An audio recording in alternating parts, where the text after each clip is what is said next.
the hardest button to click. It's the 89th minute, you need a goal, you look at your bench, and there he is. Your club captain, the man who scored the win in the playoff final 5 years ago. The man whose name is on the back of every virtual shirt in the stadium. Your heart says, bring him on, one last moment of magic, but your head says, he is finished. You bring him on anyway, he gets the ball, he tries to turn, and he loses it. The whistle blows, you lose. Welcome to the club legend paradox.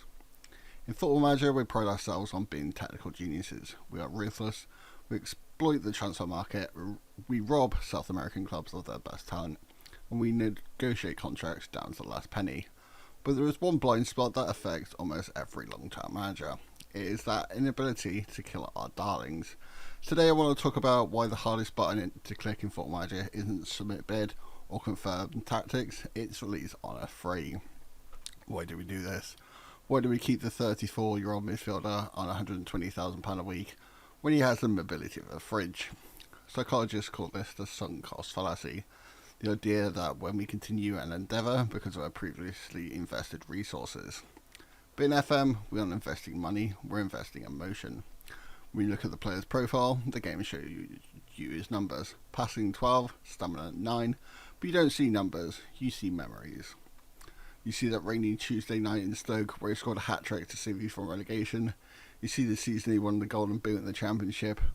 You see the pixelated hero who carried this club on his back when you had no budget and no hope. If you sell him, you aren't just selling a player, you're deleting a piece of the safe soul. It triggers sort of like a ship of thesis anxiety. If you replace every single player from the original squad, is it even the same club anymore?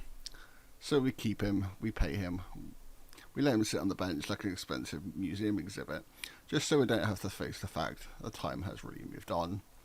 There's nothing crueler in gaming than in FM physical decline. In games like FIFA or EAFC, players just sort of exist. You swap their card for a better card. But in Football Manager, you have to watch the decay happen in real time. It starts slowly. A point off acceleration here, a point off agility there, and you tell yourself it's fine. He's lost the yard of pace, you say, but he makes up with it with his mental stats. He's got 16 anticipation and he reads the game.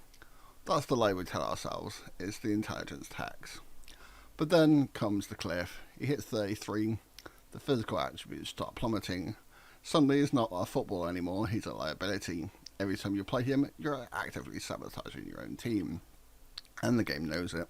The system manager knows it, he keeps suggesting that you drop him. The fans know it. You check the social media tab and see why is he starting, he's past it. But you ignore them. You act like the stubborn manager in real life that refuses to sub off the veteran, convinced class is permanent. But in FM26, class is permanent, but legs are temporary. So how do we justify this to ourselves? We invent a role that doesn't exist, we tell ourselves, I'm keeping him for the dressing room. We look at the dynamic screen, he's a team leader, he's highly influential. We convince ourselves that if we sell him, the entire squad will mutiny.